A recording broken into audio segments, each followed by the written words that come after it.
Students, welcome to my YouTube channel Raikwar sir की class.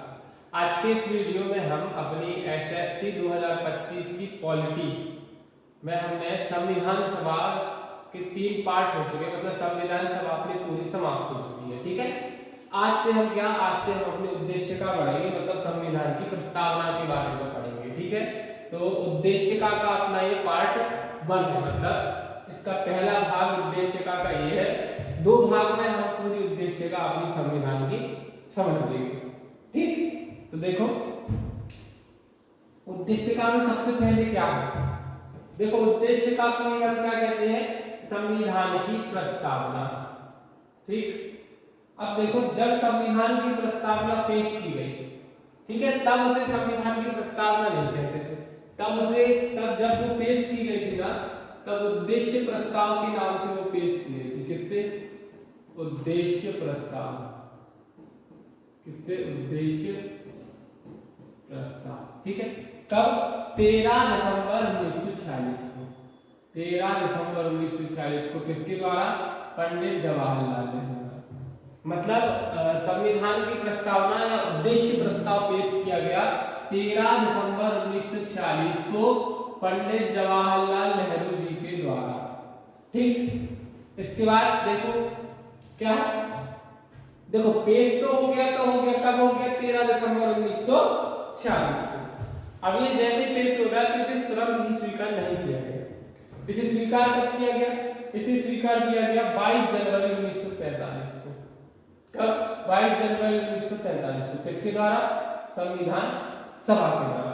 मतलब उद्देश्य प्रस्ताव को स्वीकार किया गया 22 जनवरी 1947 को संविधान सभा के द्वारा। ठीक, ये इतनी बात हो गई। अब देखो, जैसा कि मैंने बताया है कि संविधान की प्रस्तावना को उद्देश्य प्रस्ताव से पेश किया गया, मतलब उद्देश्य प्रस्ताव के नाम से संविधान की प्रस्तावना को पेश किया गया। अब देखो उद्देश्य प्रस्ताव को प्रस्तावना के रूप में स्वीकार किया गया 22 जनवरी 1949 को। मैंने क्या बताया आपको कि इसे उद्देश्य प्रस्ताव के नाम से पेश किया गया है, लेकिन इसे प्रस्तावना के रूप में कब स्वीकार किया गया? तो इसे 22 जनवरी 1949 को उन्होंने प्रस्तावना के रूप में स्वीकार कर दिया था। ठीक, किसके लिए? उद्देश्य प्रस्ताव को। इसलिए इसे हम संविधान की प्रस्तावना या उद्देशिका कहते हैं। ठीक, अब देखो ये यहाँ पर इतनी बात क्लियर हो गई, पेश कब की गई और स्वीकार कब की गई। ठीक, अब देखो प्रस्तावना की जो भाषा है वो ऑस्ट्रेलिया से ली गई है, और प्रस्तावना की जो विचार है ना वो अमेरिका से है। ठीक, ऑस्ट्रेलिया से भाषा, अमेरिका से विचार। इतनी बात क्लियर। अब देखो प्रस्तावना के संबंध में कुछ कथन कहे गए। देखो पहला कथन क्या? प्रस्तावना संविधान की आत्मा है। प्रस्तावना क्या है? संविधान की आत्मा। ये किसने कहा था? ठाकुरदास भार्गव ने। प्रस्तावना संविधान की आत्मा है, ये किसने कहा? ठाकुरदास भार्गव जी ने। ठीक, दूसरी बात क्या कि प्रस्तावना को, इसको प्रस्तावना को संविधान निर्माताओं की विचारों को जानने की कुंजी या मुख्य नोट। मतलब जो संविधान है ना वो, मतलब जो प्रस्तावना है ना वो संविधान को जानने की एक कुंजी है या मुख्य नोट है। मतलब प्रस्तावना के द्वारा हम संविधान को जान सकते हैं। ये कह रहा है कि प्रस्तावना को संविधान निर्माताओं की विचारों को, मतलब जो प्रस्तावना है ना वो क्या है? संविधान निर्माताओं के विचारों को जानने की कुंजी या मुख्य नोट। ये किसने कहा था? अर्नेस्ट नेके। किसने? अर्नेस्ट नेके ने। अर्नेस्ट नेके ने।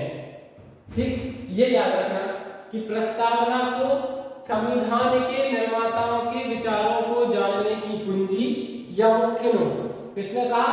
अर्नेस्ट नेके ने। और प्रस्तावना संविधान की आत्मा है, किसने कहा? ठाकुर भार्गव दास जी ने। ठीक, अब देखो 2 अन्य कथन और है। कौन से हैं वो? पहला है कि प्रस्तावना संविधान का परिचय पत्र है। जैसे हमारा परिचय पत्र होता है, जिससे हमारी पहचान होती है, वैसे ही प्रस्तावना है ना जो संविधान का परिचय पत्र है। ये किसने कहा था? ये कहा था N.A. पालकी वाला ने। किसने? N.A. पालकी वाला जी ने क्या कहा था कि प्रस्तावना संविधान का परिचय पत्र है। अब देखो, प्रस्तावना संविधान की राजनीतिक जन्म कुंडली या जन्म पत्री है। क्या प्रस्तावना क्या है? संविधान की राजनीतिक जन्म कुंडली या जन्म पत्र। ये किसने कहा था? ये कहा था आपने के.एम. मुंशी जी ने। किसने? के.एम. मुंशी जी ने। मतलब प्रस्तावना के बारे में 4 कथन कहे गए और किसके द्वारा कहे गए ये हमने बता दिया। ठीक, अब देखो, अब अगला देखो। अब देखो, प्रस्तावना से संबंधित 2 केस हुए थे। देखो, पहला केस हुआ था कब? किस किसके बीच में? बेरूवादी और भारत संघ के बीच में। कब हुआ था? 1907 में। तो इसमें क्या कहा गया था कि प्रस्तावना संविधान का भाग नहीं है और प्रस्तावना में संशोधन नहीं कर सकता। बेरूवादी और भारत संघ के बीच में केस हुआ 1907। इसमें क्या बात रखी गई कि प्रस्तावना संविधान का भाग नहीं है, इसमें संशोधन नहीं किया जा सकता। ये 2 बातें कही केस नंबर फर्स्ट में। फिर सेकंड केस हुआ। सेकंड केस किसके? केशवानंद भारती और केरल राज्य के बीच में हुआ था 1973 में। ठीक, 1973 में सेकंड केस किसके बीच में? केशवानंद भारती और केरल राज्य के बीच में 1900। इसमें क्या कहा गया कि प्रस्तावना संविधान का भाग है और इसमें संशोधन कर सकते हैं। मतलब यहाँ ना था, यहाँ हाँ हो गया। इसमें संशोधन भी कर सकते हैं और ये संविधान का भाग भी। ठीक, ये 2 केस हुए थे। अब देखो, हो गई। अब इतनी बात यहाँ क्लियर होगी। अब देखो, प्रस्तावना के बारे में क्या है कि प्रस्तावना में जो संशोधन हुआ है वो केवल एक बार हुआ है। कितनी बार हुआ है? केवल एक बार। प्रस्तावना में संशोधन केवल और केवल एक बार हुआ है। वो भी क्या कहलाता है? 42वां संविधान संशोधन 1976 के द्वारा हुआ है। कब? 42वां संविधान संशोधन 1976 के द्वारा प्रस्तावना में केवल एक बार संशोधन हुआ और वो भी इसे ही हम क्या कह सकते हैं? लघु संविधान संशोधन के नाम से भी जानते हैं।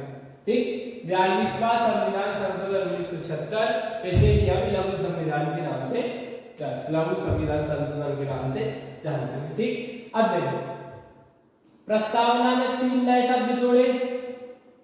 कौन कौन से? समाजवादी, पंथनिरपेक्ष और अखंडता। समाजवादी कहाँ? प्रथम पैराग्राफ में जोड़ा।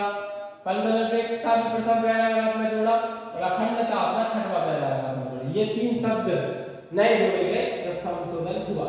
ठीक है, ये शब्द जोड़े गए। इसके बाद देखो और क्या, इसमें हमारे लिए 3 न्याय, 3 प्रकार के न्याय बताए गए। किस किस का? सामाजिक न्याय, आर्थिक न्याय और राजनीतिक न्याय। ठीक है, 3 प्रकार के कौन कौन से? सामाजिक, आर्थिक और राजनीतिक। ये तीनों न्याय बताए गए हमारे लिए। और 5 प्रकार की स्वतंत्रताएं दी गई हमारे लिए। देखो, हमें विचार की स्वतंत्रता भी है, अभिव्यक्ति की भी है, विश्वास की भी है, धर्म की भी है और उपासना की भी। हमारे विचार, हमें जो सोचना हम सोचेंगे, हमें स्वतंत्रता है। अभिव्यक्ति की भी हमें स्वतंत्रता है, विश्वास की भी हमें विश्वास करना नहीं करना ही हमें स्वतंत्रता है, धर्म की स्वतंत्रता है, हमें जिसको मानना हम मानेंगे हमें स्वतंत्रता है, उपासना की स्वतंत्रता, हमें किसकी पूजा करना ये भी हमें सब स्वतंत्रता है।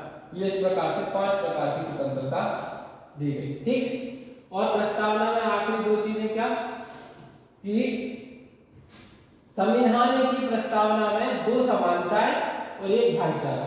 2 समानता में हमें प्रतिष्ठा और गरिमा एक ही, हमें हमारी प्रतिष्ठा की समानता मिली और अवसर की समानता की, सभी को समान अवसर मिले और हमें बंधुत्व भाईचारे की भी समान। मतलब ये सब चीजें हमें प्रस्तावना में मिली।